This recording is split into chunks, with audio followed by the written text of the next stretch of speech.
Ne sous-estime pas le pouvoir de la stratégie de contenu. Aujourd'hui, je vais te parler du cas de Polaroid parce que c'est un super exemple pour te montrer à quel point la stratégie de contenu c'est important. Et aussi parce que l'histoire de Polaroid est très inspirante et ça montre que quand tu gères une entreprise, quand tu montes un business, il y a des hauts, des bas, bref. C'est très philosophique tout ça. Bon, assez de blabla, c'est parti.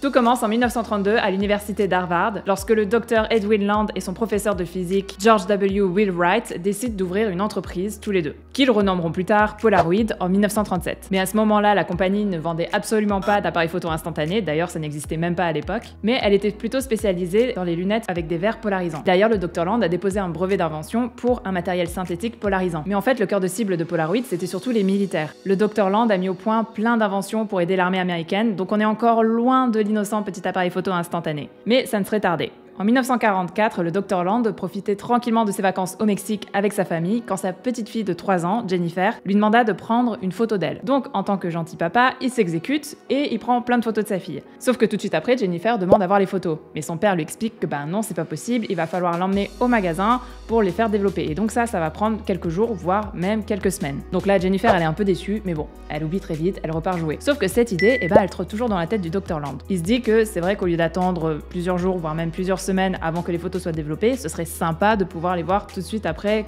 qu'on les ait prises. Du coup, il va y réfléchir et faire quelques recherches. Et 3 ans plus tard, le premier appareil photo instantané fait son apparition. Mais on n'appelait pas ça encore un Polaroid, on appelait ça The Land Camera. Mais ce n'est que 1 an plus tard que le premier appareil photo instantané, qui cette fois sera nommé Polaroid, sera commercialisé pour $90. Et bien sûr, la compagnie a choisi la bonne période pour commencer à commercialiser l'appareil photo. C'était en plein décembre, donc la période des fêtes. Donc ça a rapidement été sold out, et dans la fin des années 60, les ventes auront atteint plus de 400 millions de dollars. Pas mal quand même. Et pour promouvoir l'appareil photo, le Dr Land a en quelque sorte fait du marketing d'influence, déjà à l'époque. Polaroid a envoyé des appareils photo à plusieurs artistes comme le photographe Ansel Adams ou encore Andy Warhol, et en gros ils leur ont dit éclatez-vous, essayez le produit, et puis vous me direz un peu ce que vous en pensez. Et en fait, les artistes ont tellement adoré qu'ils se sont, effectivement, éclatés. Et du coup, ils ont pris plein de photos, et Polaroid a récupéré ces photos-là pour en faire une collection. Tout va bien pour Polaroid jusqu'en 1976, où Kodak sort son premier appareil photo instantané.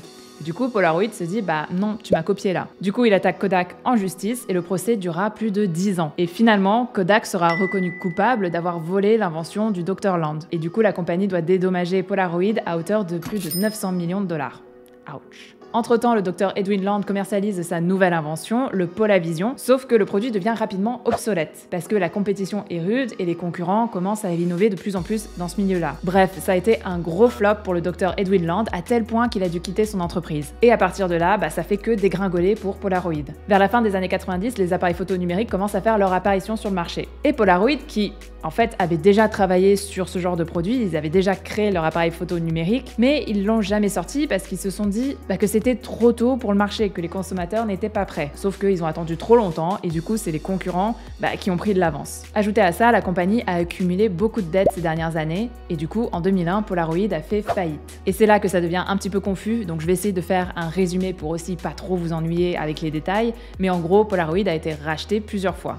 Et d'ailleurs, le logo Polaroid a même été, entre guillemets, commercialisé, en tout cas mis à disposition. Ça veut dire que d'autres compagnies ont pu utiliser le logo de Polaroid pour le mettre sur des objets qui n'ont pas forcément quelque chose à voir avec les appareils photo instantanés. Par exemple, les téléplasmas ou encore des lecteurs DVD. Et c'est en 2008 que Polaroid arrête complètement sa production de Polaroid. Mais l'histoire de Polaroid ne s'arrête pas là. C'était sans compter sur 3 grands fans de Polaroid qui ont créé The Impossible Project. Ils se sont mis en tête de faire revivre Polaroid. Les 3 fondateurs du projet ont réussi à lever des fonds et du coup ils ont réussi à racheter le matériel de Polaroid. Ils se sont même installés dans un des anciens locaux de la compagnie aux Pays-Bas. Et 1 an plus tard, Polaroid est de nouveau racheté. Et du coup au fur et à mesure des années, Polaroid renaît de ses cendres. Et la compagnie commence aussi à commercialiser des produits plus innovants, comme par exemple des drones ou encore des petites imprimantes numériques. Du coup, grâce à The Impossible Project et aux produits innovants qu'ils ont sortis, Polaroid a réussi à renaître de ses cendres, à sortir de la faillite. Mais c'est pas juste grâce à ça. Il y a bien sûr du marketing derrière et c'est de ça dont je veux te parler. Polaroid s'est associé avec Social Native. C'est une plateforme en fait un peu comme une marketplace qui relie les créateurs de contenu à des marques. Comme ça, ils peuvent faire des collaborations facilement.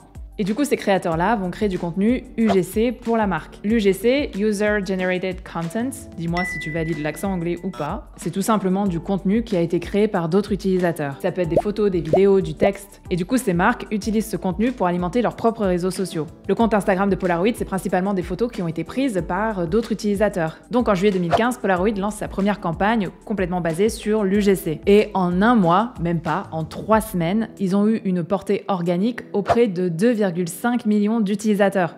C'est un truc de fou quand même. Et à partir de ce moment-là, jusqu'à la fin 2015, Polaroid aurait gagné en moyenne plus de 8000 abonnés par mois. Et au niveau des ventes, la campagne n'est pas passée inaperçue. Polaroid a boosté ses ventes de 180% grâce à cette stratégie. Grâce à la stratégie de contenu UGC, plus précisément. Et Polaroid dépenserait en moyenne 12 000 $ par mois pour travailler avec Social Native, pour faire ce genre de campagne. Ce qui est rien comparé aux gains qui se font. Et d'ailleurs, le hashtag Polaroid a été utilisé plus de 15 millions de fois cette année-là, sans que Polaroid n'ait à demander quoi que ce soit. Donc les utilisateurs se sont vraiment engagés auprès de la marque. Pourquoi le contenu UGC a super bien fonctionné? Parce que en tant que consommateur, on fait de moins en moins confiance aux marques. On se dit que le contenu qu'ils créent sur les réseaux sociaux est très travaillé, c'est réfléchi, et du coup, on se méfie un petit peu. Alors que si c'est un autre utilisateur, un autre consommateur, comme toi, comme moi, bref, une personne normale, on va dire, qui parle de cette marque, de ce produit, qui poste une photo, une vidéo, bref, qui raconte son expérience positive, et déjà on a tendance à plus lui faire confiance. Parce que même si cette personne c'est un influenceur avec une grosse communauté, pourquoi risquer son image? Bon, après, il y a des influenceurs aujourd'hui qui font surtout ça pour l'argent et qui ne testent pas les produits ou les services, il y en a plein. Mais à cette époque-là, en 2015, c'était encore assez nouveau, donc il faut se remettre aussi dans le contexte. Et comme le monde de l'UGC ou de l'influence n'était pas encore très développé à ce moment-là, pour les consommateurs, c'était encore quelque chose de très authentique. Mais en plus de ça, ce qui est pas bête de la part de Polaroid, c'est qu'il inclut complètement son consommateur au cœur de son storytelling. Parce que ce qu'il faut comprendre en tant que business, quand tu crées ta marque, c'est que les gens n'en ont rien à faire de ce que tu fais. Ils en ont rien à faire de ton produit ou de ton service. Ce qu'ils veulent savoir, c'est qu'est-ce que tu vas leur apporter. Ça illustre parfaitement ce que disait Donald Miller dans son livre Build a Story Brand. En gros, le consommateur, ton client idéal, doit être au centre de l'histoire. C'est comme un film, et en fait, il doit être le héros. Et toi, en tant que marque, en tant que business, tu dois être un espèce de guide, le personnage secondaire. Si tu t'imposes auprès du consommateur dans son film, dans sa vie, en disant « c'est moi le héros, achète mon produit, regarde mon produit, il est trop bien », en fait, le consommateur s'en fout un petit peu. Lui, il veut savoir en quoi tu vas lui être utile dans sa vie, comment tu vas rendre sa vie meilleure. Et ça peut être de façon matérielle, physique, émotionnelle, intellectuelle, mais il faut que ta marque lui apporte quelque chose. Et ça, Polaroid l'a très bien compris et le montre clairement avec sa stratégie de contenu. Parce qu'en fait, en republiant le contenu de d'autres utilisateurs, Polaroid crée son histoire directement autour de ses consommateurs, autour de ses clients. Donc Polaroid se positionne comme l'objet qui t'aide à créer des souvenirs, mais qui en plus t'aide à créer ton histoire. Mais pas juste à la créer, mais à la partager aussi, parce que Polaroid, du coup, montre ton histoire un peu à ses utilisateurs, à tout le monde. Et donc, il te met en avant. Et donc toi, en tant que client, en tant que consommateur, tu te sens inclus, tu sens que tu fais partie de la communauté. Donc pourquoi en tant que business, tu devrais utiliser l'UGC? Tout simplement parce que ça ne coûte rien. T'es pas obligé de faire comme Polaroid et de dépenser 10 000 $ par mois. Tu peux tout simplement demander à tes clients, tes clientes de t'envoyer une photo ou une vidéo d'eux en train d'utiliser ton produit. Tu peux aussi créer un hashtag en rapport avec ton business, comme ça te fait une base de données quand les gens publient sur les réseaux sociaux et qu'ils utilisent ton hashtag. Les avis, les commentaires, ça fait aussi partie de l'UGC, tu peux très bien les utiliser. Comme le fait très bien Burger King quand il reprend des commentaires négatifs et qui décline tout ça en campagne de pub. Mais bien sûr, si tu utilises du contenu qui a été créé par quelqu'un d'autre, n'oublie surtout pas de taguer la personne, le compte de la personne. Parce que même si l'utilisateur utilise ton hashtag ou te tag sur une photo, une vidéo, peu importe, il faut toujours la mentionner. Et puis c'est un petit peu le but du jeu. Utiliser l'UGC, ça va aussi te permettre de renforcer ou de créer une communauté autour de ta marque. Parce qu'en republiant du contenu qui a été créé par un de tes followers ou de tes clients, et surtout si tu le tags, si tu rajoutes une petite légende personnalisée, la personne va se sentir considérée. Elle aura encore plus l'impression de faire partie de ta communauté. Mais en plus de ça, utiliser l'UGC, ça va aussi te permettre de gagner en visibilité. Parce que si par exemple tu vois un produit et que une de tes clientes fait une story sur ton produit en disant « Waouh, c'est super, j'ai adoré ». Et hop, elle publie la story ou le post ou peu importe. Mais en gros, ta marque, elle va se rendre visible auprès de sa communauté à elle. Et du coup, tu vas forcément te rendre visible auprès de gens qui ne te connaissent pas encore. Et comme ses followers à elle lui font déjà confiance, ils vont faire déjà un peu plus confiance à ta marque. Parce que du coup, ils vont voir qu'elle est très satisfaite avec le produit qu'elle a acheté. Donc en fait, l'UGC, c'est un peu gagnant-gagnant pour les deux parties. Ton client va se sentir considéré, ça va renforcer les liens qu'il a avec ta marque. Toi, entre-temps, ça va te faire de la pub auprès de potentiels nouveaux clients. Et en plus, ça ne te demande pas un budget énorme. Donc ne néglige pas l'UGC, pense à l'inclure dans ta stratégie de contenu. Bref, j'espère que cette vidéo t'a plu et t'a inspiré, parce que quand même l'histoire de Polaroid, c'est quand même quelque chose, ça nous montre que il peut y avoir des hauts, des bas, c'est encore très philosophique tout ça, et j'espère que ça t'a surtout inspiré pour ta stratégie de contenu. En attendant, si tu veux plus d'analyse ou d'astuces marketing, n'hésite pas à t'abonner à ma chaîne. N'hésite pas non plus à me dire en commentaire si tu utilises déjà cette stratégie, l'UGC, pour promouvoir ton business, et surtout comment tu as mis cette stratégie en place. Et sinon, je te dis prends soin de toi, et à bientôt.